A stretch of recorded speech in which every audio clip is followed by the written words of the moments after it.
সে যদি এই পৃথিবীর 1 নাম্বার ধনীও হয় তবুও সে সর্বহারা। ঈমান হারা, সর্বহারা। বলেন ঈমান হারা, সর্বহারা। তার কিছুই নেই, কিচ্ছু নেই। যদি কেউ এই প্রশ্ন করেন যে হুজুর সর্বহারা কেন হতে যাবে, তার তো সবই আছে। সর্বহারা কাকে বলে? যার কিচ্ছু নেই, সব হারা, কিছুই নেই।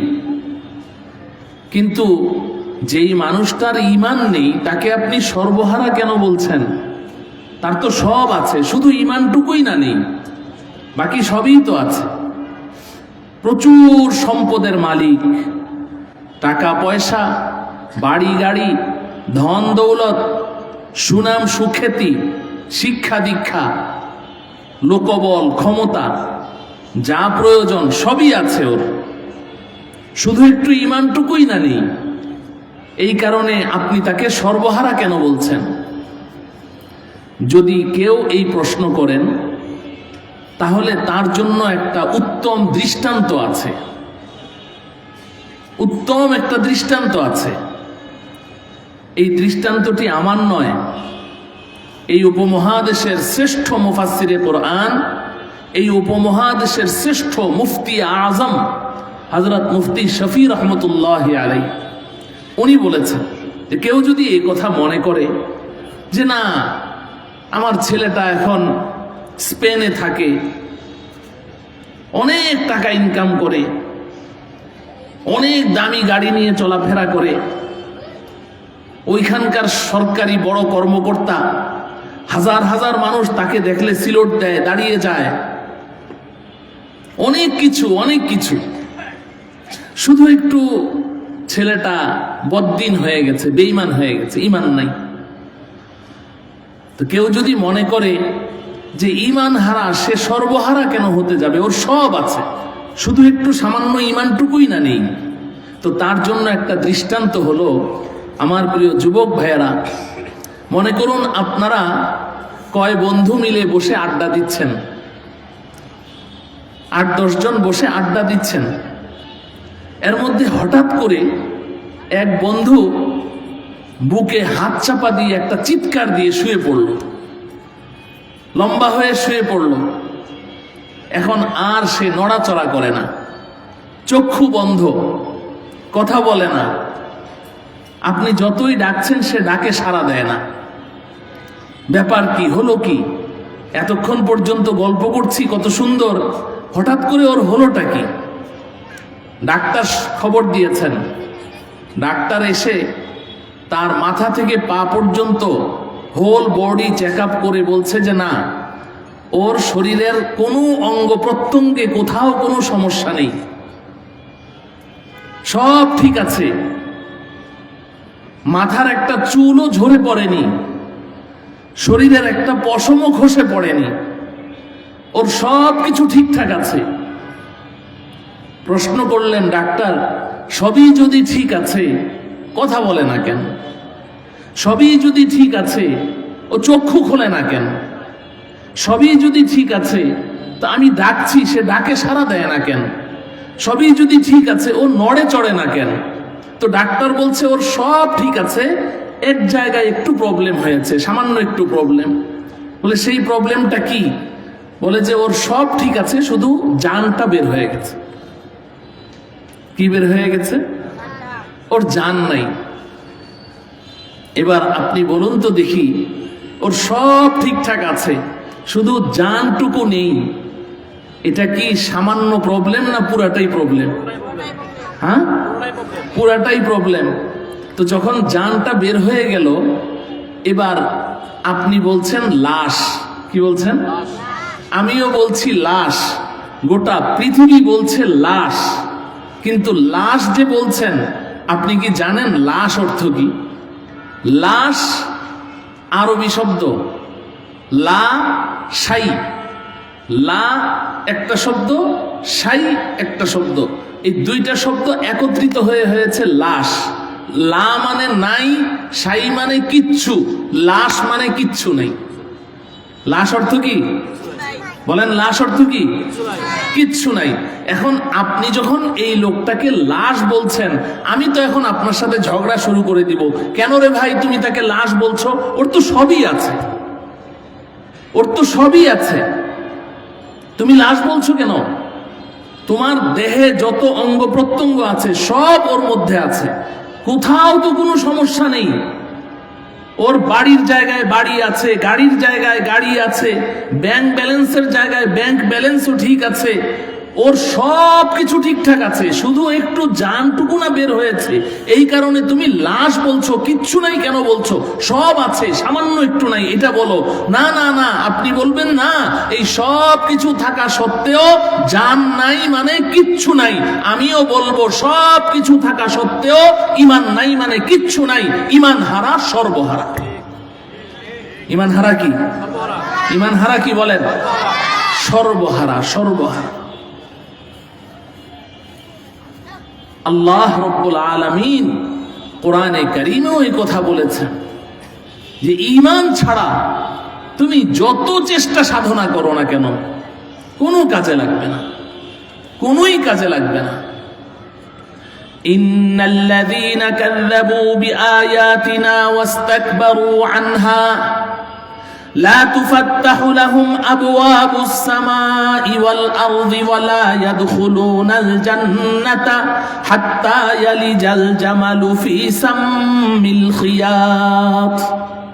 আল্লাহ রাব্বুল আলামিন বলেন, নিশ্চয়ই যেই মানুষগুলো আমার আয়াত সমূহকে অস্বীকার করেছে, ফলশ্রুতিতে আমার উপর ঈমান আনেনি, আমার সাথে দাম্ভিকতা প্রদর্শন করেছে, অহংকার প্রদর্শন করেছে, আমার থেকে মুখ ফিরিয়ে নিয়েছে, ঈমান আনেনি, আল্লাহ পাক বলেন লা তুফাত্তাহু লাহুম আবওয়াবুস সামাই ওয়াল আরদ, তাদের জন্য আমি আল্লাহ আসমানের দুয়ারও খুলবো না, জমিনের দুয়ারও খুলবো না।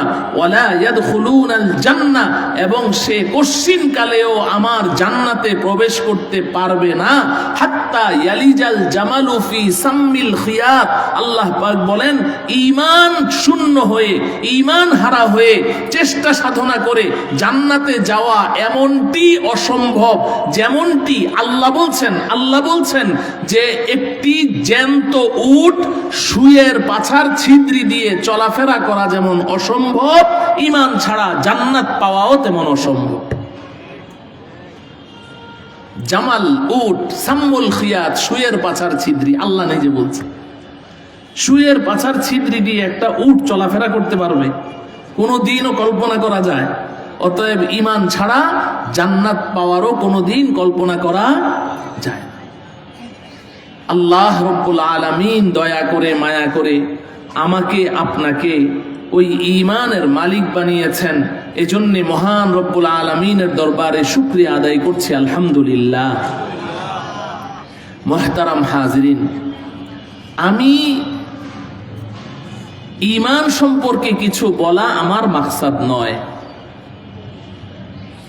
আমি যে বিষয়টি নিয়ে কথা বলতে চাই সেটি হলো, এই ঈমান হচ্ছে এই পৃথিবীর শ্রেষ্ঠ সম্পদ, সবচেয়ে দামি এবং মূল্যবান সম্পদ। কোনো সন্দেহ আছে? এই ঈমানের পরে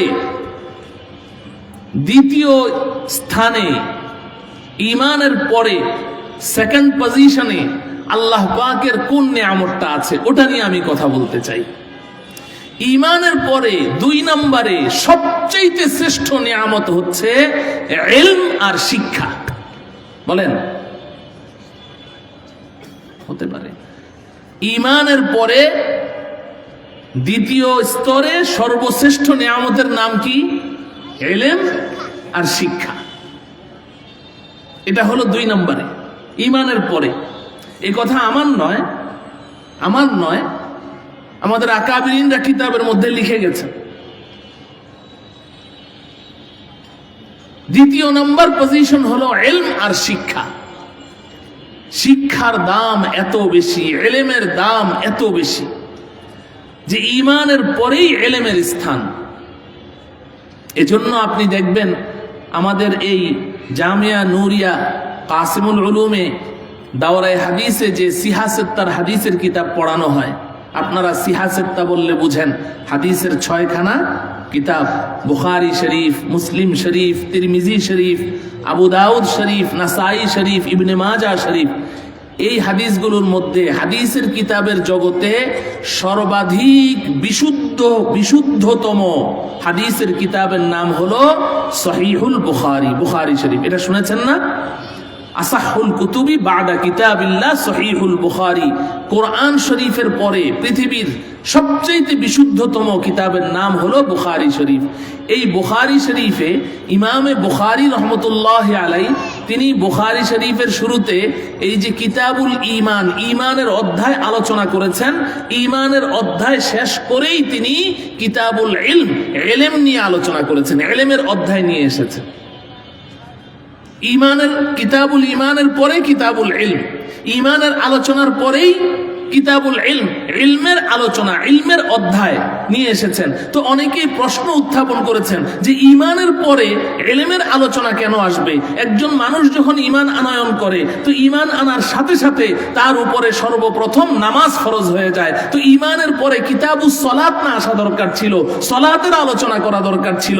ঈমানদারের তো সবচেয়ে গুরুত্বপূর্ণ দায়িত্ব হলো সালাত। সালাত কিতাবুস সালাত না এনে কিতাবুল ইলম কেন আনলো? কিংবা সালাতের জন্য পূর্ব শর্ত হলো পবিত্রতা, তহারত। ইমাম বুখারী রহমতুল্লাহ আলাইহি কিতাবুল ঈমানের পরে কিতাবুত তহারত আনা দরকার ছিল, পবিত্রতার অধ্যায় আনা দরকার ছিল। কিন্তু তিনি ঈমানের পরে না সালাতের আলোচনা আনলেন, না পবিত্রতা তহারতের আলোচনা আনলেন। তা না করে তিনি ঈমানের পরে ইলমের আলোচনা শুরু করলেন, কিতাবুল ইলম। এটার সাথে এটার সম্পর্ক কি?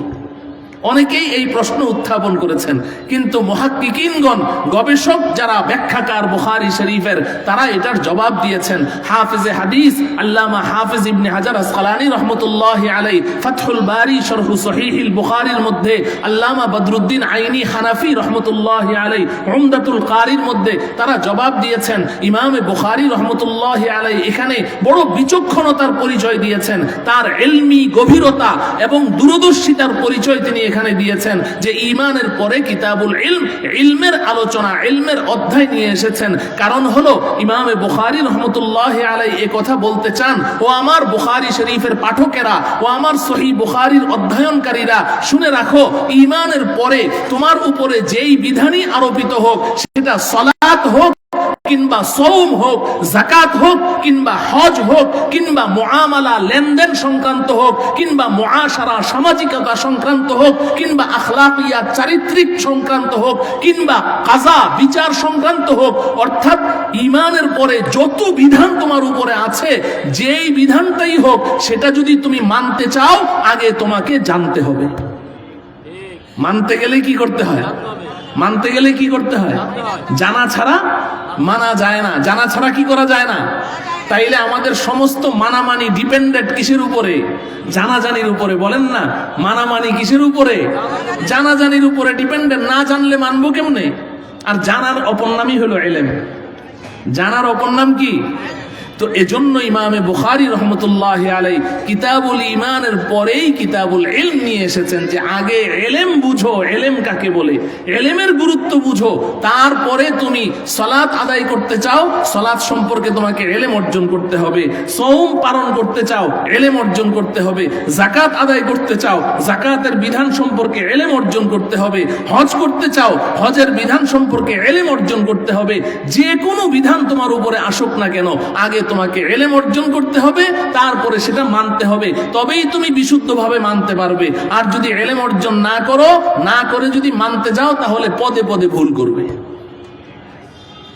এজন্য ইমাম বুখারী রহমতুল্লাহ আলাইহি ঈমানের পরে ইলমের আলোচনা করেছেন। তাইলে আমি কি বললাম? এই পৃথিবীতে শ্রেষ্ঠ নিয়ামত ঈমান, ঈমানের পরে 2 নম্বর পজিশন কার? ইলম। ইলম এবং শিক্ষা। ইলম এবং, ভাই ফ্যানটা ছাড়া যায়? ইলম এবং শিক্ষা, এটা হলো সেকেন্ড পজিশন। ইলমের দাম কত বেশি! নবীজি সাল্লাল্লাহু আলাইহি ওয়াসাল্লামের প্রিয় জামাতা, ইসলামের চতুর্থ খলিফা হযরতে আলী রাদিয়াল্লাহু তাআলা আনহু, নাম শুনেছেন? সবাই শুনেছেন? হযরতে আলী রাদিয়াল্লাহু তাআলা আনহু। নবীজি সাল্লাল্লাহু আলাইহি ওয়াসাল্লাম যার সম্পর্কে বলেছেন আকযাহুম আলী, আমার সাহাবাদের মধ্যে সবচাইতে বিচক্ষণ এবং নিখুঁত বিচার কার্য পরিচালনা করার ক্ষমতা আমার আলীর। এত ইলমের অধিকারী ছিলেন। একটি riwayat-এর মধ্যে এসেছে নবীজি বলেন যে আনা মাদিনাতুল ইলম ওয়া আলিয়ুন বাবুহা, আমি হচ্ছি ইলম এবং শিক্ষার নগরী, আমি ইলম আর শিক্ষার নগরী শহর, আর এই শহরের প্রধান গেট হচ্ছে আমার আলী। সেই আলী রাদিয়াল্লাহু তাআলা আনহু তিনি শিক্ষা সম্পর্কে একটা কবিতা বলেছেন, 2 লাইনের একটা কবিতা, যে ইলমের দাম কত বেশি, শিক্ষার দাম কত বেশি। হযরতে আলী রাদিয়াল্লাহু তাআলা আনহু বলেন রাদিনা কিসমাতাল জাব্বারি ফিনা, রাদিনা কিসমাতাল জাব্বারি ফিনা, লানা ইলমুন ওয়ালিল আ'দাই মালু, ফাইন্নাল মালা ইয়াফনা আন করিবিন ওয়া ইন্নাল ইলমা ইয়াবকা লা ইয়াজালু। হযরতে আলী রাদিয়াল্লাহু তাআলা আনহু বলেন যে আল্লাহ রব্বুল আলামিন আমাদের মানুষের মাঝে একটা বন্টন করেছেন, ভাগাভাগি করেছেন। আল্লাহ পাকের এই বন্টনের উপরে আমি আলী বড় খুশি। সুবহানাল্লাহ। আল্লাহ পাকের বন্টনের উপরে আমি খুব খুশি। প্রশ্ন জাগে, আলী আল্লাহ পাক কি বন্টন করেছেন, আপনি বা এত খুশি কেন, কি বন্টন করেছেন? তো উনি জবাব দিচ্ছেন লানা ইলমুন ওয়ালিল আ'দাই মালু। হযরতে আলী বলেন আল্লাহ পাক এই বন্টন করেছেন যে আমাদের মুসলমানদের ভাগে আল্লাহ দিয়েছেন ইলম আর শিক্ষা, আর আমাদের দুশমন অমুসলিমদের ভাগে আল্লাহ দিয়েছেন ধন সম্পদ আর মাল। বলুন এই বন্টনটা কে করেছে? বলেন কে করেছে? কোন সন্দেহ আছে? আল্লাহ কোরআনে কারীমে বলেছেন নাহনু কাসামনা বাইনাহুম মাঈশাতাহুম ফিল হায়াতিদ দুনিয়া, এই দুনিয়ার জগতে কে ধনী হবে, কে গরিব হবে, কে কি পরিমাণ সম্পদের মালিক হবে, কে কি ব্যবসা বাণিজ্য করবে, কে কোন আইটেমের ব্যবসা করবে, কোন বাজারে গিয়ে ব্যবসা করবে, আল্লাহ বলেন আমি আল্লাহ এগুলো সব গায়েব থেকে বন্টন করে দেই। এগুলো আল্লাহ পাকের বন্টন। তো এখন ধন সম্পদ আমাদের কাছে বেশি না ওদের কাছে বেশি? কথা বলেন। ওদের কাছে বেশি। আওয়াজ শোনা যায় এখান থেকে? আমার কথা বোঝা যায়? সবাই বুঝেন? মাশাআল্লাহ। তো আল্লাহ পাক এই যে বন্টন করলেন, আমাদের মুসলমানদের ভাগে দিলেন ইলম আর শিক্ষা। আমাদেরকে কি দিয়েছেন? ইলম আর শিক্ষা, এটা আমাদের ভাগে দিয়েছেন। আর আমাদের দুশমন অমুসলিমদের ভাগে কি দিয়েছেন? ধন সম্পদ আর মাল। হযরতে আলী বলেন এই বন্টনটা আমার কাছে বড় ভালো লাগে, আমি এটার উপরে বড় খুশি। প্রশ্ন জাগে, আলী আপনি ইলম আর শিক্ষা পেয়ে এত খুশি কেন, এত আনন্দিত কেন, এত উচ্ছ্বাসিত কেন? হযরতে আলী রাদিয়াল্লাহু তাআলা আনহু দ্বিতীয় লাইনে তার জবাব দিচ্ছেন ফাইন্নাল মালা ইয়াফনা আন করিবিন ওয়া ইন্নাল ইলমা ইয়াবকা লা ইয়াজালু। হযরতে আলী বলেন আমি খুশি কেন দুনিয়ার মানুষ শোনো, আমি খুশি এজন্য যে আমাদের দুশমন অমুসলিমদেরকে আল্লাহ পাক যে ধন সম্পদ আর মাল দিয়ে ভরে দিয়েছেন, এই ধন সম্পদ আর মাল এটা তো ক্ষণস্থায়ী, যে কোনো সময় হাতছাড়া হয়ে যেতে পারে। ঠিক কিনা বলেন? ধন সম্পদ আর মাল চিরস্থায়ী না ক্ষণস্থায়ী? বলেন ক্ষণস্থায়ী। যদি ক্ষণস্থায়ী না হবে তাহলে আমাদের বাংলাদেশে একটা কথার খুব প্রচলন আছে, সকালবেলার ধনী রে তুই ফকির সন্ধ্যাবেলা, বলে কি বলে না? এই কথার বাস্তবতা আছে না নাই? নাকি একেবারে অবাস্তব কথা? বাস্তব কথা। সকালবেলার ধনী ফকির সন্ধ্যাবেলা, সন্ধ্যাবেলা ফকির। আরে ফকির তো দূরের কথা, সকালবেলার প্রধানমন্ত্রী বিকেলবেলা বাংলাদেশ ছেড়ে দিল্লি, আছে না নাই? কে ফয়সালা করেছে? সকালবেলার প্রধানমন্ত্রী বিকেলবেলা জেলখানায় বন্দী, আছে না নাই? কে ফয়সালা করেছে? তো তাইলে সম্পদ চিরস্থায়ী না ক্ষণস্থায়ী? ক্ষণস্থায়ী। হয় সম্পদ আপনাকে ছাড়বে, আপনি আপনার জায়গায় আছেন, মালিক মালিকের জায়গায় আছে, কিন্তু সম্পদ হাতছাড়া হয়ে গেছে, সম্পদ হাতছাড়া হয়ে গেছে, চোখের সামনেই তো আমরা দেখছি সব সম্পদ তার হাতছাড়া হয়ে গেছে, ওর এখন কিচ্ছু নেই।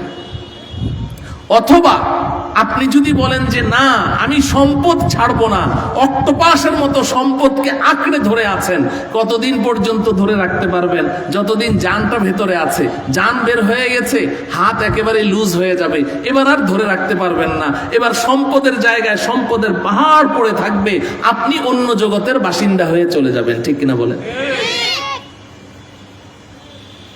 আমার প্রিয় ভাইয়েরা, আপনি যদি পৃথিবীর ইতিহাস নিয়ে পড়াশোনা করেন, পৃথিবীর শুরু থেকে এ পর্যন্ত এই পৃথিবীর ইতিহাস নিয়ে যদি আপনি পড়াশোনা করেন, তাহলে দেখবেন এই পৃথিবীর শুরু থেকে এই পর্যন্ত 4 জন ব্যক্তি এমন অতিবাহিত হয়েছেন যারা একাই গোটা পৃথিবীতে রাজত্ব করেছে।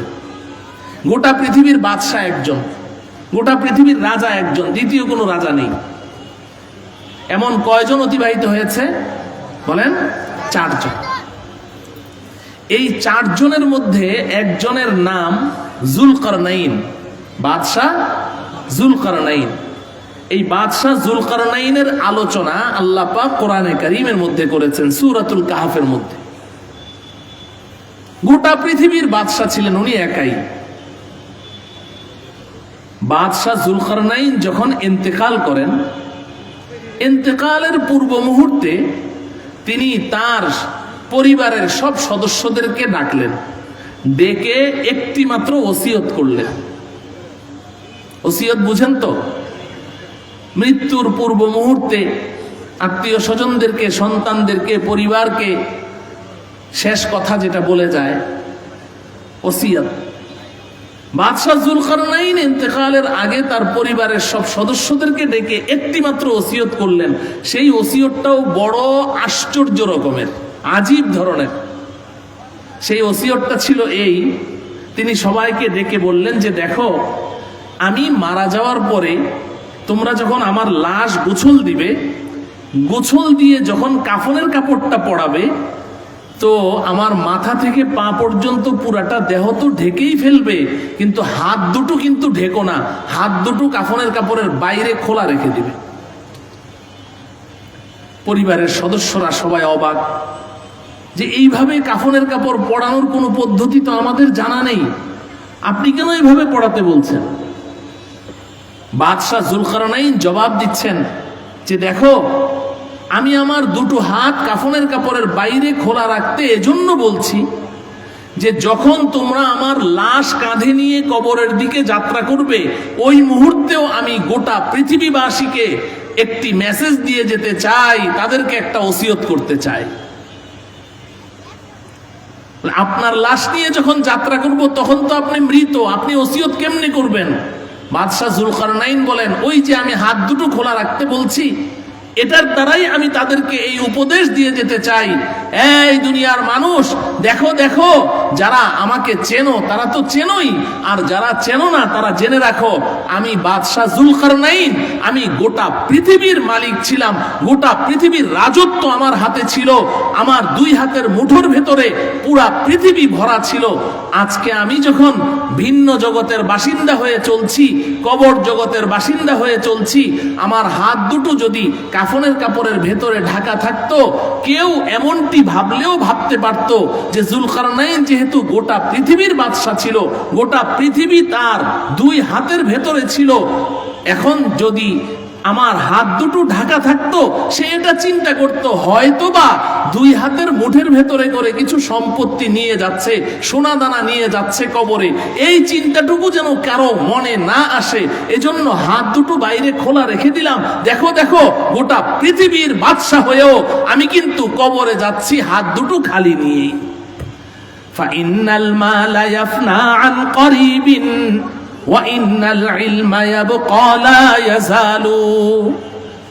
হযরত আলী বলেন যে আমি আনন্দিত এই কারণে যে আল্লাহ রাব্বুল আলামিন আমাদের দুশমন অমুসলিমদের হাতে যে প্রচুর ধনসম্পদ দিয়েছেন, এটা তো ক্ষণস্থায়ী।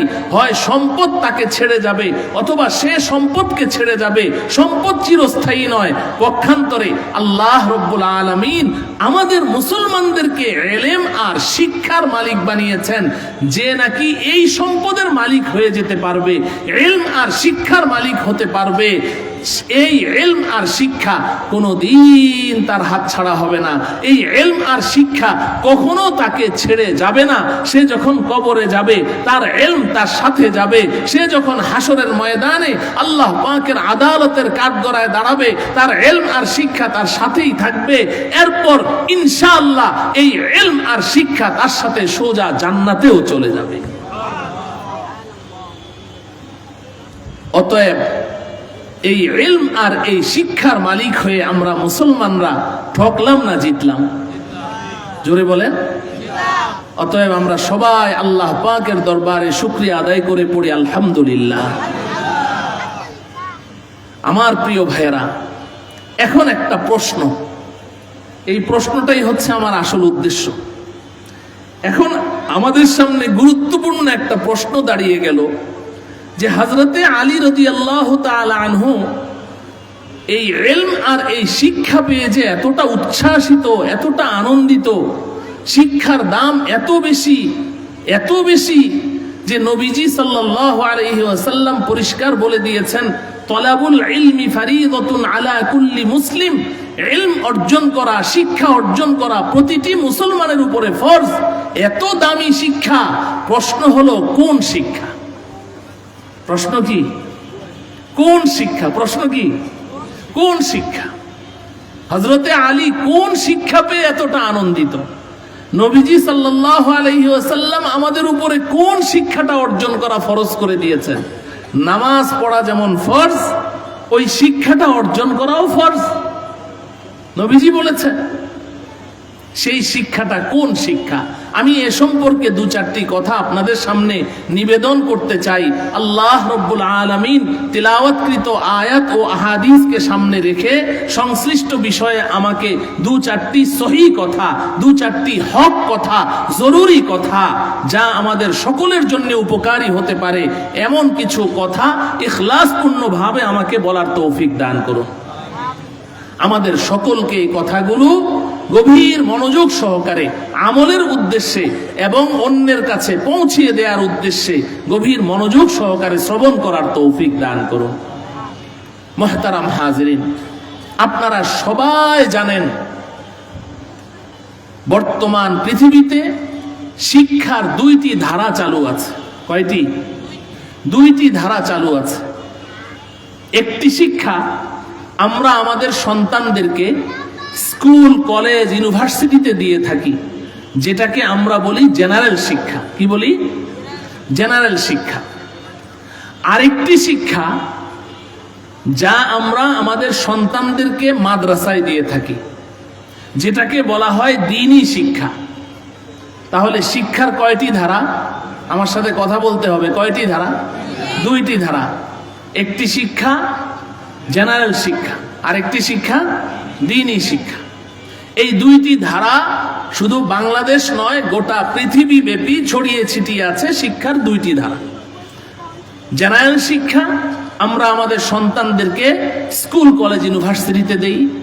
দ্বীনি শিক্ষা আমরা আমাদের সন্তানদেরকে মাদ্রাসায় দিয়ে থাকি। যেমন এই আজকে যে মাদ্রাসার উদ্যোগে মাহফিল, এই মাদ্রাসায় দ্বীনি শিক্ষা দেয়া হয়। আমি এই কারণেই এই বিষয়ে দুটো কথা বলছি। আপনারা সবাই আমার সাথে একমত হবেন, যারা বসে আছেন এখানে একমত হতে বাধ্য হবেন। শুধু হবেন না, বাধ্য হবেন। এই যে জেনারেল শিক্ষা, যেটা আমরা আমাদের সন্তানদেরকে স্কুল, কলেজ, ইউনিভার্সিটিতে দিচ্ছি, এই শিক্ষাটার আগা থেকে গোড়া পর্যন্ত, শুরু থেকে শেষ পর্যন্ত, আপ টু বটম, এই শিক্ষা কারিকুলাম, শিক্ষা সিলেবাস এবং এই শিক্ষার পাঠ্য বই, সব কিছু, এভরিথিং, সব আমাদের মানুষের আবিষ্কার। বলেন ঠিক কিনা?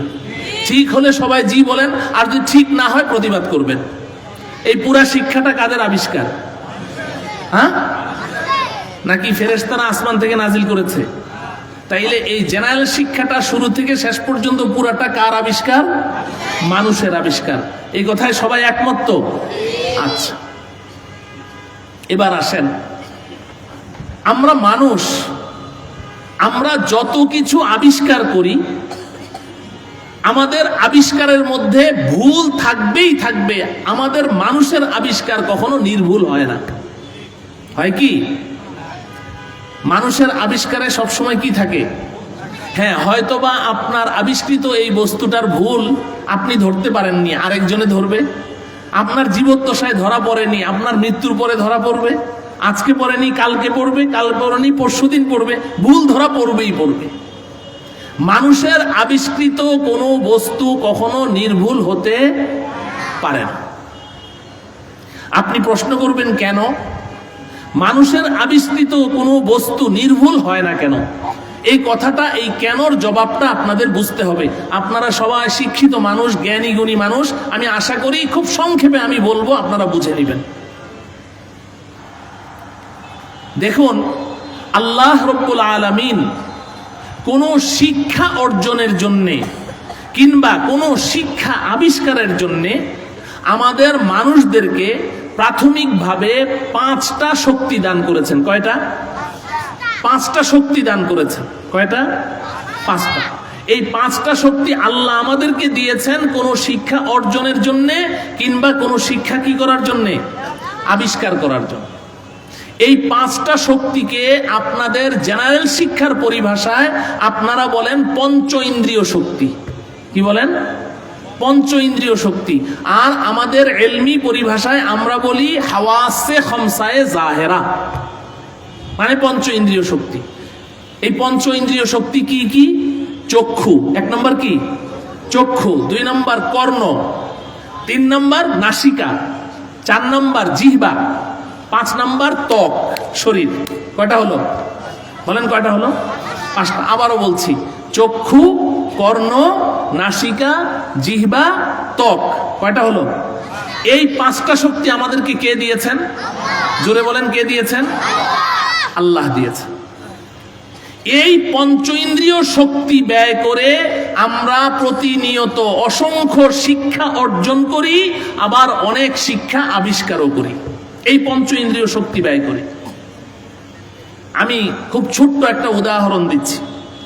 আমি যদি এখন আপনাদেরকে প্রশ্ন করি যে আমার পেছনে একটা ব্যানার আছে, এটার মধ্যে কি লেখা আছে, এই ব্যানারটা থেকে যদি কোনো শিক্ষা আপনাকে অর্জন করতে হয়, এই পঞ্চ ইন্দ্রিয় শক্তির মধ্যে কোন শক্তিটা লাগবে? চক্ষু। কি লাগবে বলেন না? সবাই বলেন কি লাগবে? এখন যদি এখানে একজন অন্ধ মানুষ বসে থাকে আর আমি যদি তাকে প্রশ্ন করি, বলো তো দেখি আমার পেছনে কি লেখা আছে, ও বলতে পারবে? কারণ কি? ওর কি নাই? চক্ষু নাই। তাহলে এই শিক্ষাটা অর্জন করতে হলে কি লাগবে? চক্ষু লাগবে। এই যে এখান থেকে কোনো শিক্ষা অর্জন করতে হলে কি লাগবে? চক্ষু লাগবে না? কান দিয়ে অর্জন করা যাবে? এটা যদি আমার কানের সাথে এভাবে চাপ দিয়ে ধরে রাখি, কোনো শিক্ষা অর্জন করতে পারবো? আমি যদি চোখ বন্ধ করে এটাকে জিহ্বা দিয়ে চাটতে থাকি, কোনো শিক্ষা অর্জন করতে পারবো?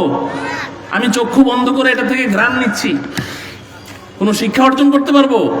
কি লাগবে? চোখ লাগবে। চোখ লাগবে। তাইলে এই চোখ দিয়ে দেখে আমরা দৈনন্দিন অসংখ্য শিক্ষা অর্জন করছি কি করছি না? করছি। আচ্ছা,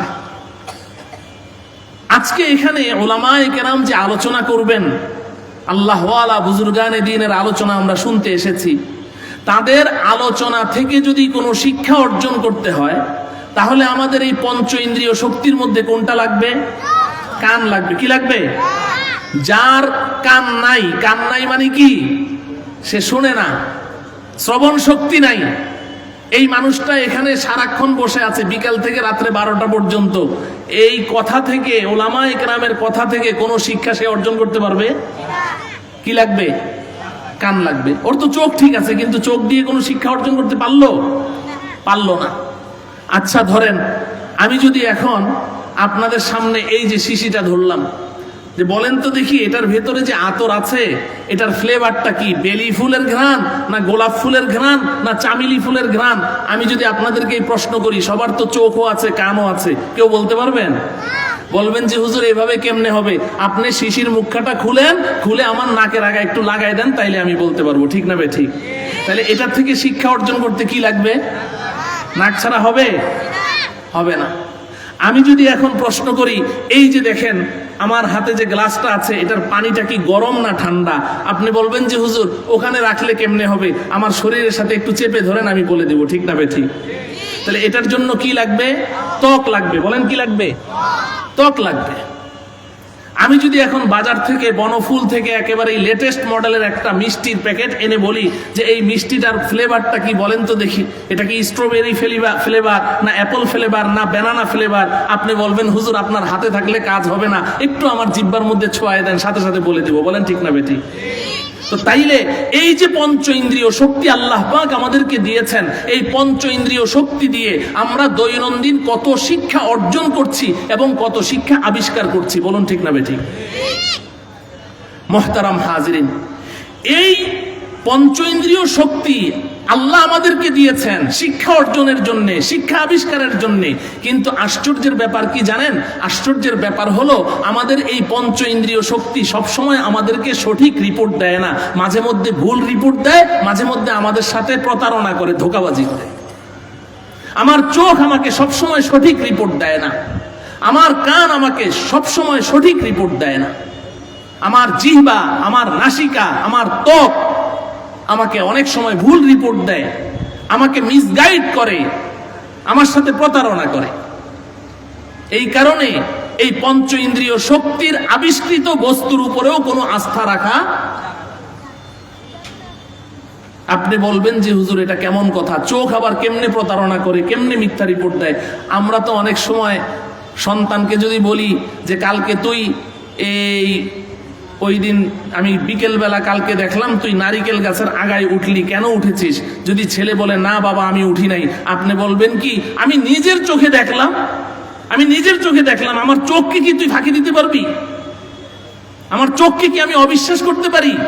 হ্যাঁ বন্ধু, অনেক সময় চোখকেও অবিশ্বাস করতে হয়, আপনার দেখাটাও ভুল হতে পারে, আপনার চোখ আপনাকে মিথ্যা রিপোর্ট দিতে পারে। আমি একটা উদাহরণ দিচ্ছি। এখানে অনেকেই আমরা আছি রেলগাড়িতে উঠেছি না, ট্রেনে উঠেছেন?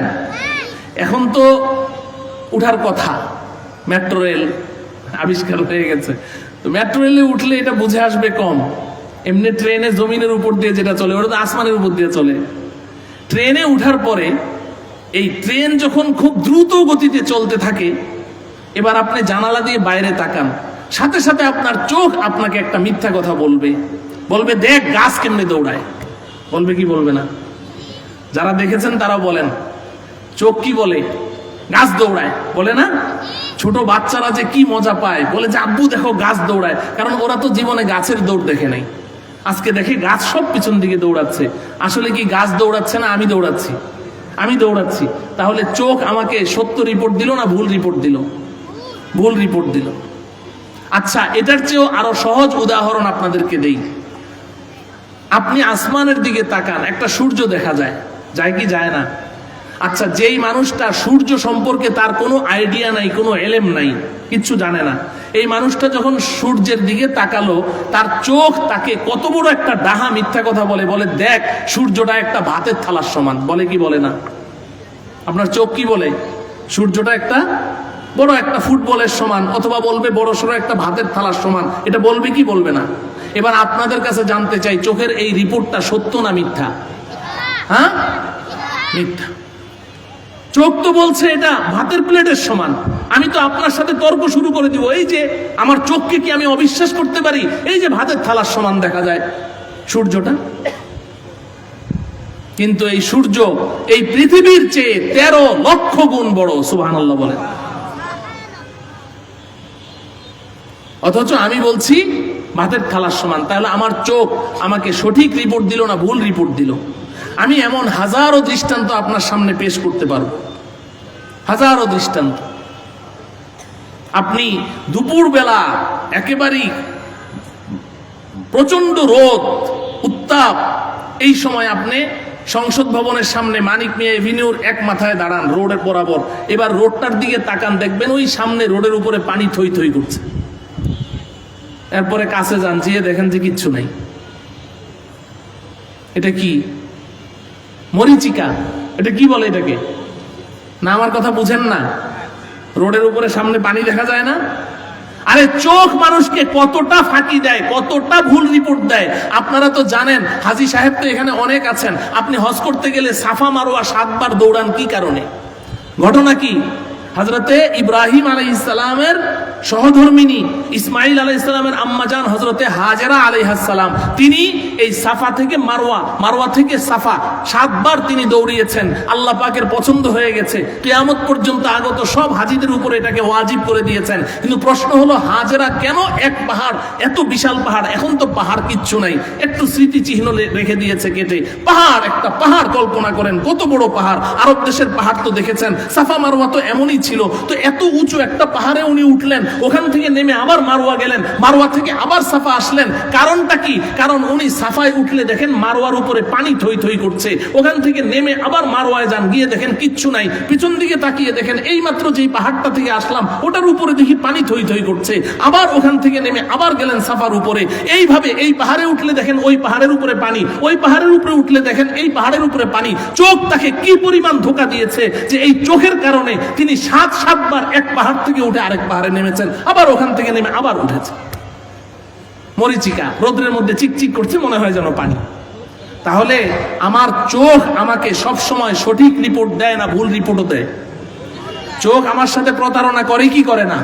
আমি শুধু একটা অঙ্গের উদাহরণ দিলাম, বাকিগুলোর উদাহরণ দেওয়ার এখন সময় নেই, তাহলে আসল কথাই বলতে পারবো না, সময় শেষ হয়ে যাবে। মুহতারাম হাজরিন, তো আমি বলছিলাম আল্লাহ রাব্বুল আলামিন তো আমাদেরকে এই পঞ্চ ইন্দ্রিয় শক্তি দিয়েছেন শিক্ষা অর্জনের জন্য, শিক্ষা আবিষ্কারের জন্য।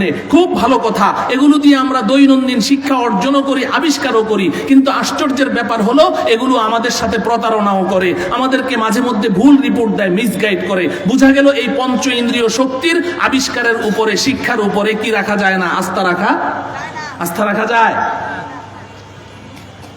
এখন কি করতে হবে? আল্লাহ রাব্বুল আলামিন দয়া করে, মায়া করে আমাদেরকে ষষ্ঠ আরেকটা শক্তি দিয়েছেন। সেই শক্তিটা এই পঞ্চ ইন্দ্রিয় শক্তির ভুলগুলোকে কন্ট্রোল করে। পঞ্চ ইন্দ্রিয় শক্তি যখন কোনো ভুল করে, তো ওই ষষ্ঠ নম্বরে আল্লাহ পাক যে শক্তিটা দিয়েছেন সে এই ভুলটা ধরিয়ে দেয়। প্রশ্ন হলো সেই 6 নম্বর শক্তিটা কি? সেই শক্তিটা হলো আমার আপনার আকল, বুদ্ধি, বিবেক। বলেন ঠিক কিনা? এই আকল, বুদ্ধি, বিবেক কে দিয়েছেন? বলেন কে দিয়েছেন? আল্লাহ রাব্বুল আলামিন দিয়েছেন। কেন দিয়েছেন? এই আকল, বুদ্ধি, বিবেক আমাদের পঞ্চ ইন্দ্রিয় শক্তিকে কন্ট্রোল করে। আমার চোখ যখন আমাকে বলছে এই যে দেখো গাছ দৌড়ায়, আমার আকল বলে এই চোখের কথায় তুই ধোঁকা খাস নে, গাছ দৌড়াচ্ছে না, তুই দৌড়াচ্ছিস। আমার চোখ যখন বলে সূর্যটা একটা ভাতের থালার সমান, আমার আকল আমাকে বলে না রে, তোর চোখ তোকে ভুল রিপোর্ট দিচ্ছে, চোখের কথায় ধোঁকা খাস নে, এই সূর্যটা পৃথিবী থেকে 13 লক্ষ গুণ বড়, কিন্তু যেহেতু এই জমিন থেকে 9,30,00,000 মাইল উপরে, এত উপরে হওয়ার কারণে এত ছোট দেখাচ্ছে। আকল আমাকে এই কথা বলে কি বলে না? তাইলে আকল, বুদ্ধি, বিবেক আল্লাহ পাক আমাদেরকে দিয়েছেন কি জন্য? পঞ্চ ইন্দ্রিয় শক্তির ভুলগুলোকে শুধরিয়ে দেওয়ার জন্য, ঠিক কিনা বলেন? কিন্তু আমার প্রিয় ভাইয়েরা, বন্ধুরা, আশ্চর্যের ব্যাপার কি জানেন? আমাদের এই বিবেক নামের এই শক্তিটা, এটাও আমাদের সাথে প্রতারণা করে। আমাদের আকল আমাদেরকে সবসময় সঠিক রিপোর্ট দেয় না। আমাদের আকল, বুদ্ধি, বিবেক আমাদেরকে সবসময় সঠিক পথে চালায় না। আমাদের আকল, বুদ্ধি, বিবেকও আমাদেরকে মিসগাইড করে, আমাদেরকে ভুল পথে পরিচালিত করে। আমি রাতের বেলা যখন সফর করি, তো অনেক সময় সামনে কোনো একটা ট্রাক যাচ্ছে, বাস যাচ্ছে, তো পেছনে একটা লেখা খুব দেখি যে পৃথিবীর শ্রেষ্ঠ আদালত মানুষের বিবেক। এই লেখাটা আপনাদের চোখে পড়েছে কখনো? পৃথিবীর শ্রেষ্ঠ আদালত মানুষের বিবেক। এটার মতো এমন ভুল কথা, পচা কথা এই পৃথিবীতে আমি আর দ্বিতীয়টা দেখি না। আরে মানুষের বিবেক যদি পৃথিবীর শ্রেষ্ঠ আদালত হতো, আপনারা ইনসাফের সাথে বলেন তো দেখি, এই পৃথিবীর সবচেয়ে শ্রেষ্ঠ শ্রেষ্ঠ বিবেকবান যে মানুষগুলো, যাদের পুরাটা খুলি, মাথার খুলি আকল আর বুদ্ধি দিয়ে ভরা, এদেরকে আমরা বলি বিজ্ঞানী। কি বলি? কথা বলে না, বিজ্ঞানী বলেন না? বিজ্ঞানী কারা? যাদের মাথায় বুদ্ধি নাই, এরা বুদ্ধি প্রতিবন্ধী নাকি তাদের পুরা মাথাটাই বুদ্ধি দিয়ে ভরা? তো আকল বুদ্ধি বিবেক দিয়ে ভরা যাদের মাথাগুলো, এদেরকে বলি বিজ্ঞানী। তো এখন যদি আকল বুদ্ধি বিবেক যদি মানুষকে সঠিক পথে চালাতো, মানুষের সাথে ধোঁকাবাজি না করত, ওটাই যদি শ্রেষ্ঠ আদালত হতো, তা আপনারা বলেন তো দেখি, পৃথিবীর অধিকাংশ বিজ্ঞানীরা তারা আল্লাহকে স্বীকার করে না অস্বীকার করে? হ্যাঁ, কেন? ওরা তো তাদের আকলের পিছনে দৌড়ায়, ওদের আকলই তো ওদের সর্বশ্রেষ্ঠ মানদণ্ড, একমাত্র মানদণ্ড।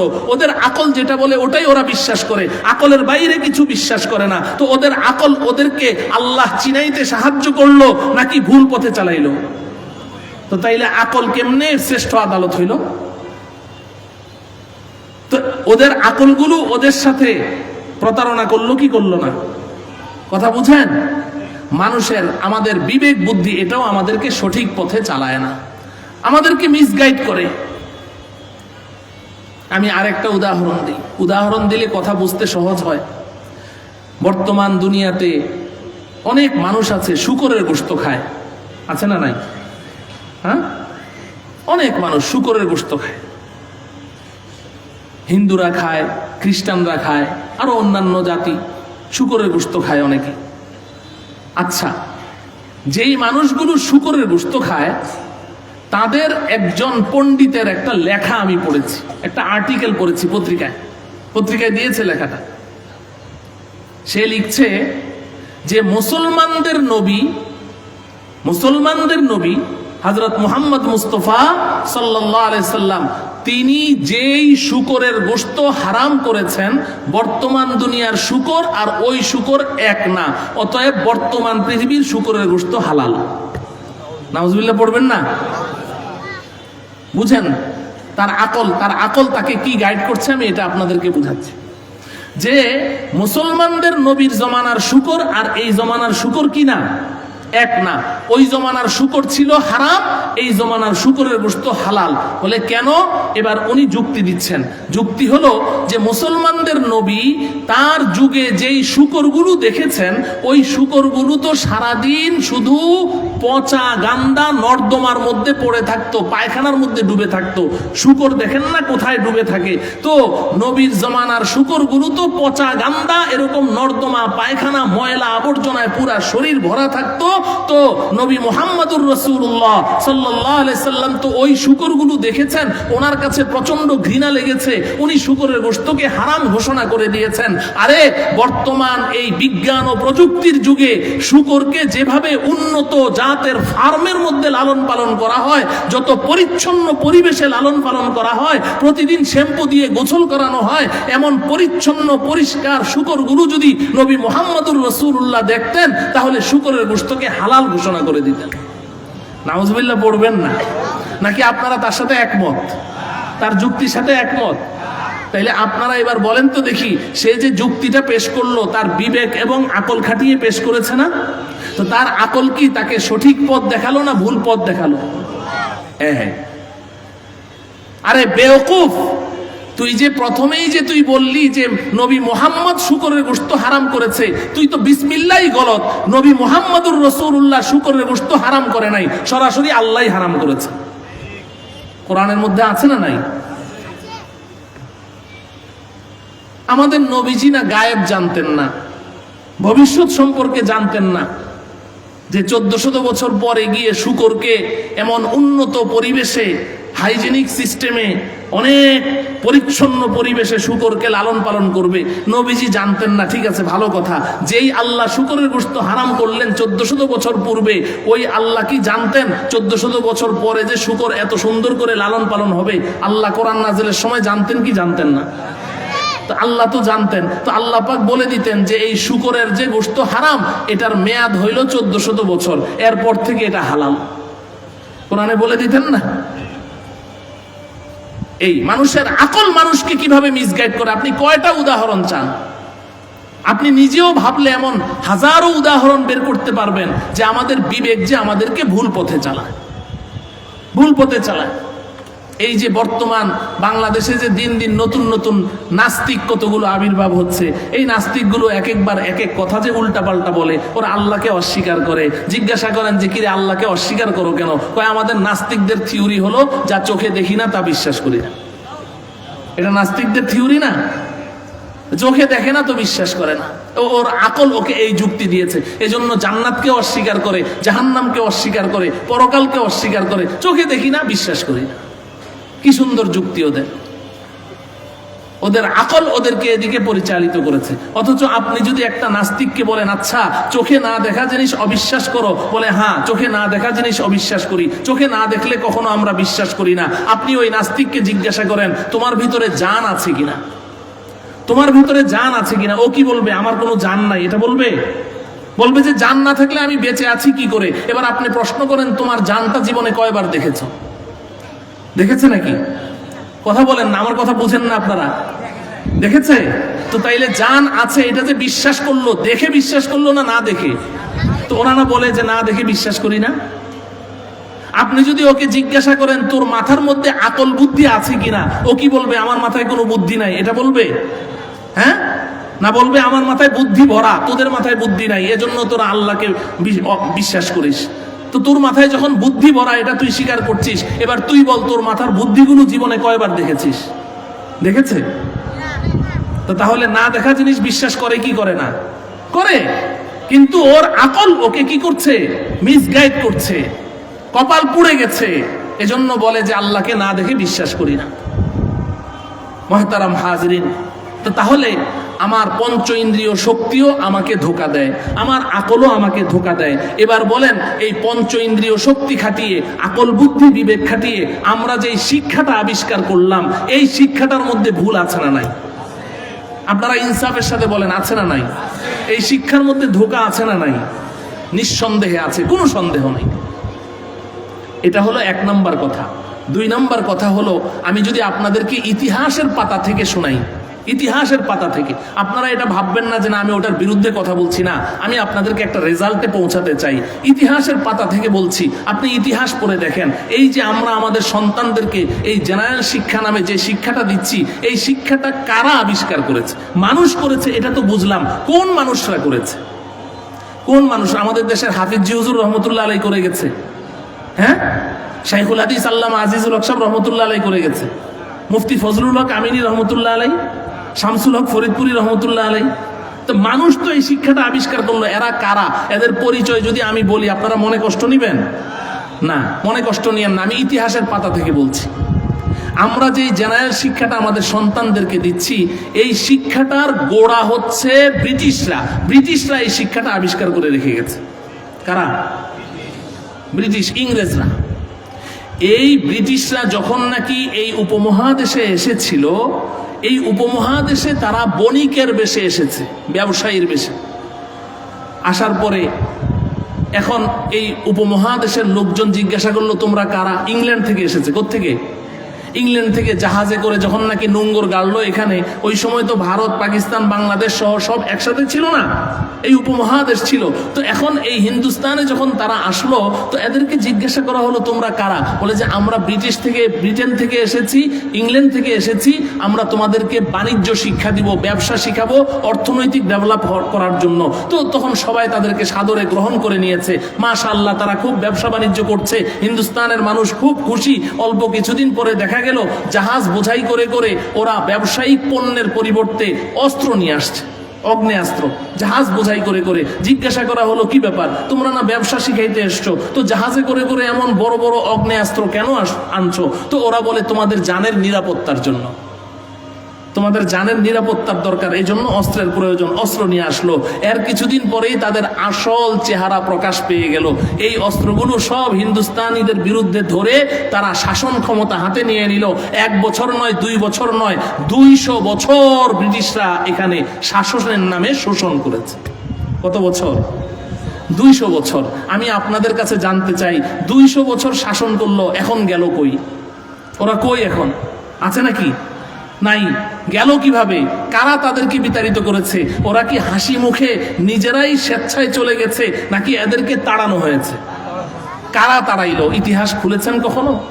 ইতিহাস পড়ে কখনো দেখেছেন কারা তাদেরকে এই উপমহাদেশ থেকে তাড়িয়েছে? ব্রিটিশরা এত শক্তিশালী ছিল, এত 200 বছর শাসন, 16 বছরের শাসন নয়, 200 বছরের শাসন। 16 বছরে যদি এই হালত হয়, 200 বছরে কি হালত হয়েছিল? 200 বছরের শাসন। তা এদেরকে কে তাড়াইলো? ও বন্ধু, একটু ইতিহাসটা খুলে দেখেন। এদেরকে আমাদের আকাবিরিনে দেওবন্দ, এই যে আমরা দেওবন্দ দেওবন্দ করি, আপনারা খালি বলেন দেওবন্দ দেওবন্দ কেন করেন? আরে ওই দেওবন্দের উসিলাই তো এই উপমহাদেশ ব্রিটিশ মুক্ত হয়েছে, দেওবন্দের উসিলাই তো পাকিস্তান স্বাধীন হয়েছে, দেওবন্দের কারণেই তো পাকিস্তান থেকে আমরা একটা স্বাধীন বাংলাদেশ পেয়েছি। কোনো সন্দেহ নাই, কোনো সন্দেহ নাই। ও আমার প্রিয় ভাইয়েরা, শাহ আব্দুল আজিজ মুহাদ্দিসুদ দেহলভী রহমতুল্লাহ আলাইহি দিল্লির জামে মসজিদের মিম্বারে দাঁড়িয়ে একটা ওপেন একটা ফতোয়া দিলেন যে আমি আব্দুল আজিজ আজকে থেকে ফতোয়া দিচ্ছি, এই ব্রিটিশদের হাতে এই হিন্দুস্তানের মুসলমানদের জান, মাল, ইজ্জত, আবরু এবং ঈমান কোনো কিছুই নিরাপদ নয়। অতএব ব্রিটিশদের বিরুদ্ধে সশস্ত্র যুদ্ধে অবতীর্ণ হওয়া এটা মুসলমানদের উপরে ফরজ। উনি এই ফতোয়া দিলেন, আর মুসলমানরা পঙ্গপালের মতো ব্রিটিশদের বিরুদ্ধে ঝাঁপিয়ে পড়েছে। হাজার হাজার মুসলমান রক্ত দিয়ে শাহাদত বরণ করেছে। আরে 1857 খ্রিস্টাব্দের একটি মাত্র যুদ্ধে, একটি মাত্র জিহাদে 57,000 মুসলমান তাদের বিরুদ্ধে শাহাদত বরণ করেছে।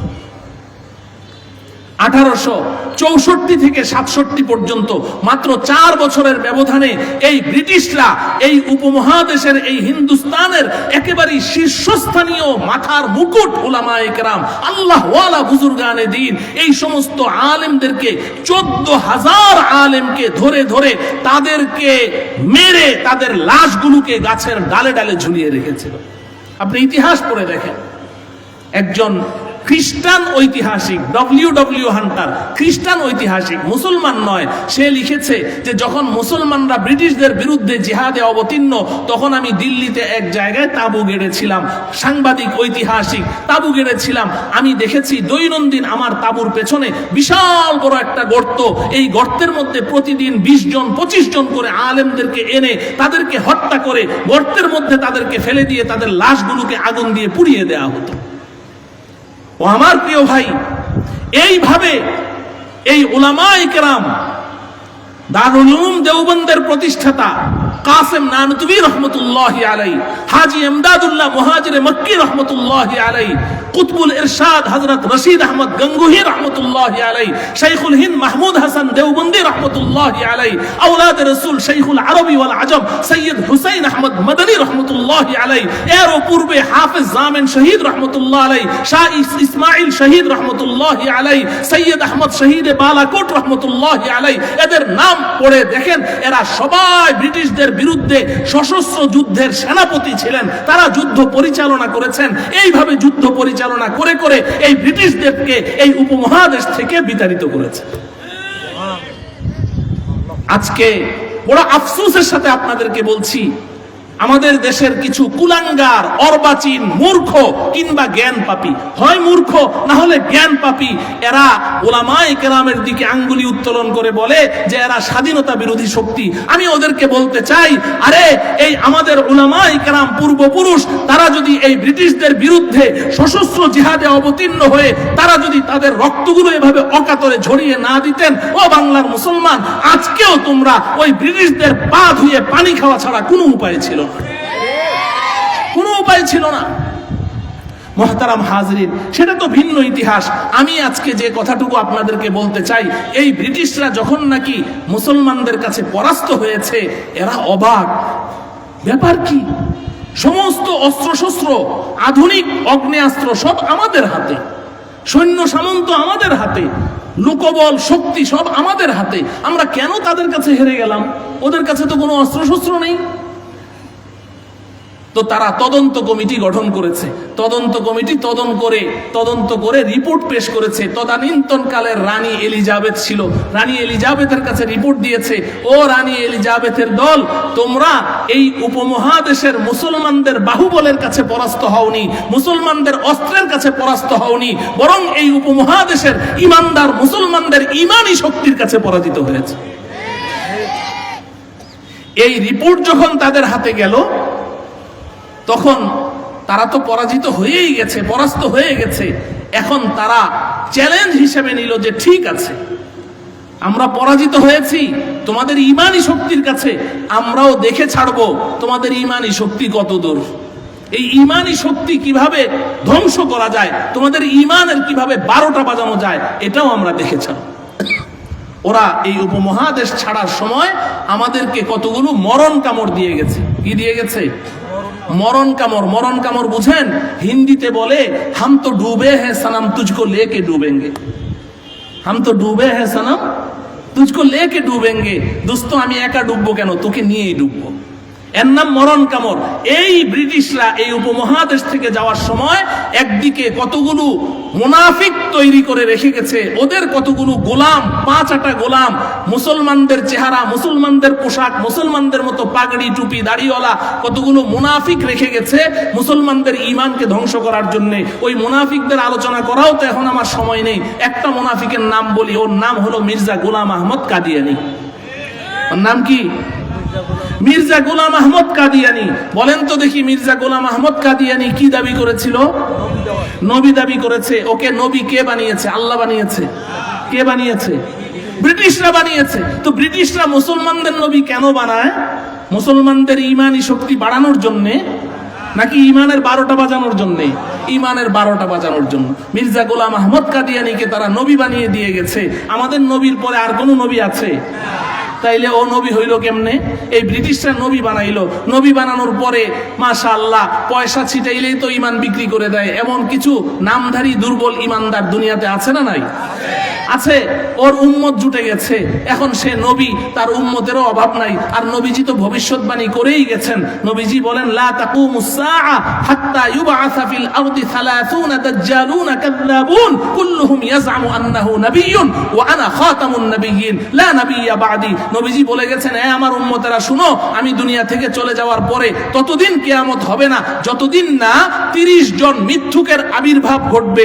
যুগে যুগে 30 জন মিথ্যুকের আবির্ভাব ঘটবে। এরা দাজ্জাল, এরা কাযযাব, এরা মিথ্যাবাদী, প্রত্যেকেই নিজেকে নবী বলে দাবি করবে। আমি সর্বশেষ নবী, আমার পরে আর কোনো নবী আসবে না। নবী দাবি করলো। উম্মতেরা এবার বলে যে নবী সাহেব, তো নবীদের কাছে না ওহী আসে, আপনার কাছে কোনো ওহী টহি আসে না, আমাদেরকে তো ওহী শুনান না।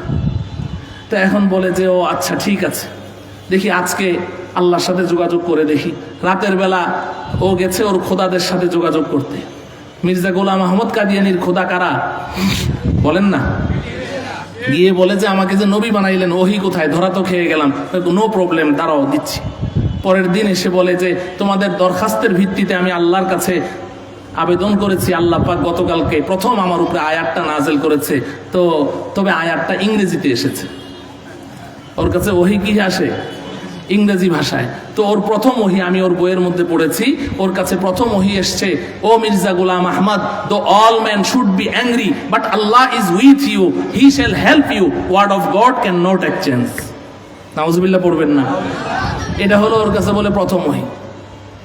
The all men should be angry, পৃথিবীর সব মানুষ যদি তোমার বিপক্ষেও চলে যায়, but Allah is with you, আল্লাহ তোমার সাথে আছে। He shall help you, word of God can not exchange. আল্লাহ সাহায্য করবে, তো আল্লাহর কথা পরিবর্তন হয় না। তো এত বড় একজন মুনাফিক, ডাহা, মিথ্যাবাদী, যার চরিত্রের ঠিক ছিল না, ওকে আল্লাহ নবী বানাতে পারেন? একটা মরণ কামড় দিয়ে গেল। এমন আরো কতগুলো মুনাফিক রেখে গেছে, সবার আলোচনা এখন করা সম্ভব না, আমি বোঝানোর জন্য বলছি।